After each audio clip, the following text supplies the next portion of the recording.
Hello everyone, I hope you all are doing good in your studies. तो आगे expert, जैसे कि आप लोगों को पता है, यहाँ पे मैं बच्चे करवा रही हूँ आरआरबी एंड नॉरसेट की प्रिपरेशन। और अभी हम फंडामेंटल्स की क्वेश्चंस कर रहे हैं, तो मैं अभी चाहती हूँ कि आपको थोड़े और फंडामेंटल्स के क्वेश्चंस कराऊँ।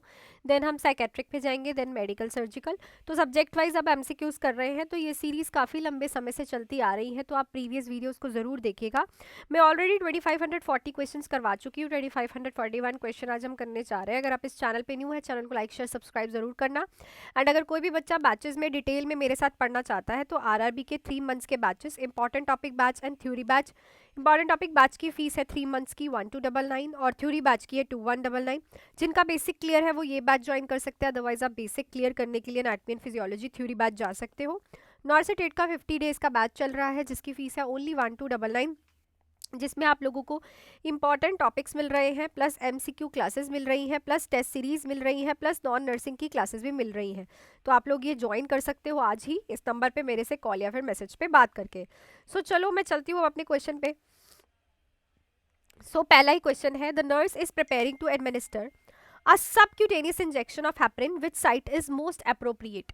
तो कह रहा है कि अगर आप किसी को सबक्यूटेनियस इंजेक्शन लगाने जा रहे हो हेपरिन का। हेपरिन क्या है मैम? हेपरिन एक एंटीकोगुलेंट है, ठीक है। आप इसका इंजेक्शन लगाने जा रहे हो पेशेंट को, मोस्ट अप्रोप्रिएट साइट क्या रहेगी? Deltoid muscles, abdomen at least 2 inches from the umbilicus, dorsogluteal site, vastus lateralis. तो जो एब्डोमेन के 2 इंचेस फ्रॉम द अम्बिलिकस, मतलब कि 2 इंचेस से नीचे अम्बिलिकस के हम लगाते हैं, सबसे पहली बात कि वहाँ पे इसकी ऑब्जॉर्प्शन अच्छे से होती है, प्लस वहाँ पे कोई भी ब्लूइश डिस्कलरेशन होने का खतरा नहीं होता। क्लियर ना? मोस्टली जो हैपरिन है अब्डामिन में ही लगती है, अम्बिलिकस के चारों साइड से 2-2 इंचेस का गैप देके। Clear?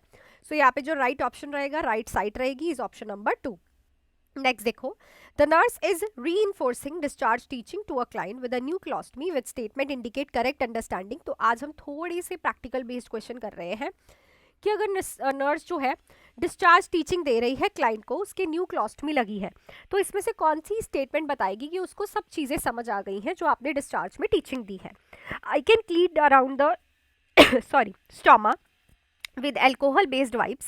I should empty the pouch with when it is completely full. I will keep the opening of a pouch 1 to 8 inches larger than the stoma. I should use a tape to secure the edges of a skin barrier. देखो, जो pouch होता है ना, आपका जो क्लॉस्टमी bag होता है, उसको स्टोमा से 1/8 इंचेस थोड़ा बड़ा काटता है। इससे क्यों? एक तो लीकेज प्रिवेंट होती है, प्लस स्टोमा पे टाइटनेस फील नहीं होती, प्रॉपरली वो फिट हो जाता है स्टोमा पे। क्लियर ना? तो जो उसकी ओपनिंग है 1/8 इंच लार्जर काटी जाती है स्टोमा से। और अगर पेशेंट ये स्टेटमेंट बोलता है, इट मीन्स कि उसको प्रॉपर डिस्चार्ज टीचिंग समझ आ गई है। Next, the nurse is reviewing infection control measures with the nursing students which statement require correction. इनमें से नर्स जो है इन्फेक्शन कंट्रोल मेजर्स जो है नर्सिंग स्टूडेंट्स को रिव्यू करवा रही है, मतलब समझा रही है। इसमें से कौन सी स्टेटमेंट जो है करेक्शन रिक्वायर करती है? requires correction. I will perform hand hygiene before and after client's contact. I should recap used needle carefully to prevent injury. I will place used linen in a designated bag. I will wear gloves when handling body fluid. Infection control के लिए hand hygiene is very good, so इसमें कोई correction needed नहीं है। जो linens होती हैं used, मतलब जो बेडशीट्स होती हैं, उनको जो उनका बैग होता है उसी में ही डालना होता है, ये नहीं है आप किसी भी बिन में जाके डाल दो उसे। ठीक है? I wear gloves handling body fluid. पर ये जो बोल रहा है ना, I should recap used needles carefully to prevent injury. देखो, नीडल्स को पहले हम इंसिनरेट करते हैं, ठीक है ना? वो जो सिरिंज होती है उसको हम बर्न करते हैं, उसके बाद उसे हम डाल देते हैं। क्लियर ना? उनकी रीकैपिंग नहीं करी जाती, अदरवाइज कोई आएगा नया नर्स उसको उठा के यूज़ कर ले। क्लियर? तो रीकैपिंग उसकी नहीं करी जाती, उसको इंसिनरेट करके फिर हम उसे डिस्कार्ड करते हैं। ये जो है करेक्ट करना पड़ेगा आपको। नेक्स्ट है, the nurse is caring for a client who is confused and at risk for fall, what is the best intervention. तो अगर आप एक क्लाइंट की केयर कर रहे हो जो कि कंफ्यूज्ड है और उसे गिरने का खतरा है, बेस्ट इंटरवेंशन क्या रहेगी? Apply wrist restraint, keep the head in the lowest position with the side rails up, turn off the call lights to reduce stimulation, place the client near the nurse station. तो देखो, अब ऐसा होता है कि nurse के पास only 1 patient नहीं होता, आईसीयू में भी प्राइवेट हॉस्पिटल्स में 1-2 पेशेंट्स दिए होते हैं, which is against the protocols. ठीक है? तो बेस्ट इंटरवेंशन क्या रहती है कि अगर कोई पेशेंट कंफ्यूज्ड है और उसका गिरने का खतरा है तो उसको आप अपनी स्टेशन के पास ही रखो, ठीक है ना, नियर बाय प्लेस करो ताकि आप उसके ऊपर आंख रख पाओ, ऑब्जर्वेशन के अंडर पेशेंट को रख पाओ। नेक्स्ट है the nurse is assisting with the urinary catheterisation of a female client, which action is correct. तो फीमेल क्लाइंट का यूरिनर कैथेटराइजेशन कर रहे हो, आप असिस्ट कर रहे हो, करेक्ट एक्शन कौन सा है? Insert the catheter 2 to 3 inches into the urethra.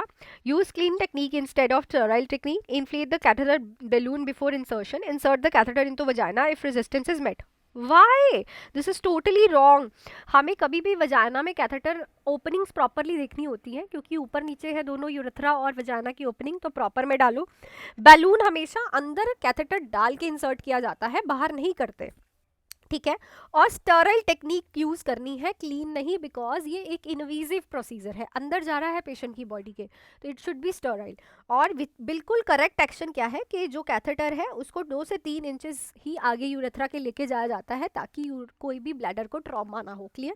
ज़्यादा कर दोगे फिर अंदर जाके इन्फ्लेट करोगे, ब्लैडर को स्पाजम हो सकता है, ट्रॉमा हो सकता है। Next, the nurse is assisting a client peripheral pulse. Which site is most appropriate for checking circulation in a lower extremities? तो अगर आप lower extremities में circulation check कर रहे हो और peripheral pulses check कर रहे हो तो कौन सी site most preferable रहेगी, appropriate रहेगी? Brachial, carotid, popliteal, radial. So it's a popliteal pulse, ठीक है ना। अगर आप लोअर एक्सट्रीमिटीज की चेक कर रहे हो सर्कुलेशन तो पेरिफेरल पल्स जो है, पॉप्लीटियल पल्स जो है, बिल्कुल बिल्कुल बिल्कुल करेक्ट साइट है चेक करने की। नेक्स्ट है the client is receiving oxygen therapy via nasal cannula, which intervention is most appropriate. तो अगर एक क्लाइंट को ऑक्सीजन थेरेपी चल रही है नेजल कैनुला के साथ तो कौन सी इंटरवेंशन अप्रोप्रिएट रहेगी? Ensure the tubing is secure behind the ears, apply petroleum jelly to the client's lips to prevent dryness, keep oxygen flow at 6 to 8 litre per minute, check the client oxygen saturation regularly. देखो अगर किसी को भी oxygen therapy चल रही है ना तो आपको ऑक्सीजन सेचुरेशन साथ साथ चेक करनी है, एक तो हाइपोवेंटिलेशन के लिए प्लस हाइपरवेंटिलेशन के लिए, ठीक है। कई पेशेंट को ज़्यादा ऑक्सीजन ना जा रही हो, ठीक है, कई पेशेंट को बहुत कम ऑक्सीजन ना जा रही हो, तो उसके लिए अगर आप किसी को भी ऑक्सीजन थेरेपी चला रहे हो तो उसको मेंटेन करने के लिए आपको पल्स ऑक्सीमीटर से ऑक्सीजन सेचुरेशन चेक करनी है। It is your priority goal. Next है the nurse is performing a sterile dressing change, which action contaminates the sterile field. Sterile dressing करने जा रहे हो, स्टराइल फील्ड बनाया है, इसमें से कौन सा एक्शन उस स्टराइल फील्ड को खराब करेगा? Keeping sterile gloves above the waist level, pouring sterile solution in the sterile container from 6 inches above, turning away from the sterile field momentarily, open the outermost flap of the sterile packer away from the body। so देखो अगर आप देखो gloves डालना है waste level से ऊपर ही रखते हैं ऑब्वियसली, 6 inches अबव ही हम स्टराइल सॉल्यूशन को पोर करते हैं वेस्ट लेवल से, और जो आउटर मोस्ट फ्लैप होता है ओपन करते हैं स्टराइल पैकेज का बॉडी से दूर, क्योंकि आप फिर इन्फेक्टेड हो सकते हो, जिससे जब आप उसे ओपन करो फ्लैप को, उसके अंदर जो सामान है वो स्टराइल है, अगर वो आपके कॉन्टैक्ट में आएगा, नियर रहेगा, तो वो सामान इन्फेक्टेड हो सकता है। क्लियर? सो ये चीज़ जो है उसको क्या करेगी? कंटामिनेट करेगी। नेक्स्ट है the nurse is measuring a client intake output, which item should be recorded as a output.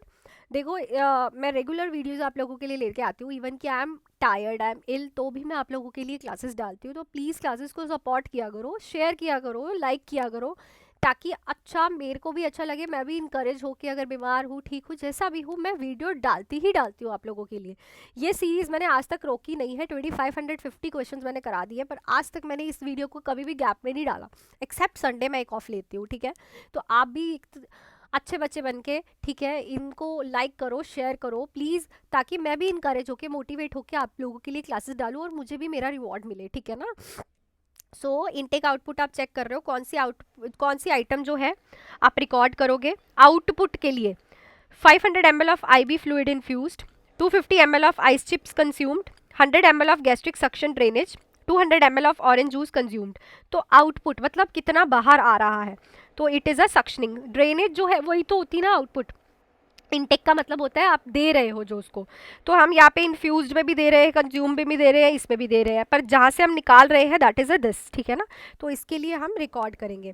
सो जो मैंने आप लोगों से कल क्वेश्चन पूछा था, ROM passive range of motions करवा रहे हो बेड रिडन पेशेंट को, प्राइमरी गोल क्या रहेगा आप लोगों के लिए, ताकि पेशेंट के जो है मसल स्ट्रेंथ इंक्रीज हो, मसल्स वीक होंगी तो पेशेंट को प्रॉब्लम हो सकती है। क्लियर?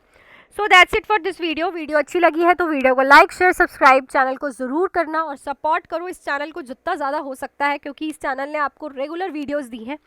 और आप लोग अगर बैचेस ज्वाइन करना चाहते हो, मेरे साथ पढ़ना चाहते हो, तो आरआरबी के 3 मंथ्स के important topic batch basic clear है, फीस रहेगी 1299, अदरवाइज फुल थ्योरी बैच 2199 में। नॉर्थ से टेट का 50 डेज का बैच फीस रहेगी 1299, important topic MCQs test series non nursing की क्लासेस आप लोग इस नंबर पे कॉल या फिर मैसेज करके आज ही ज्वाइन कर सकते हो। So that's it for this video, मिलती हूँ नेक्स्ट वीडियो में। Till then do hard work, make your parents proud and all the best.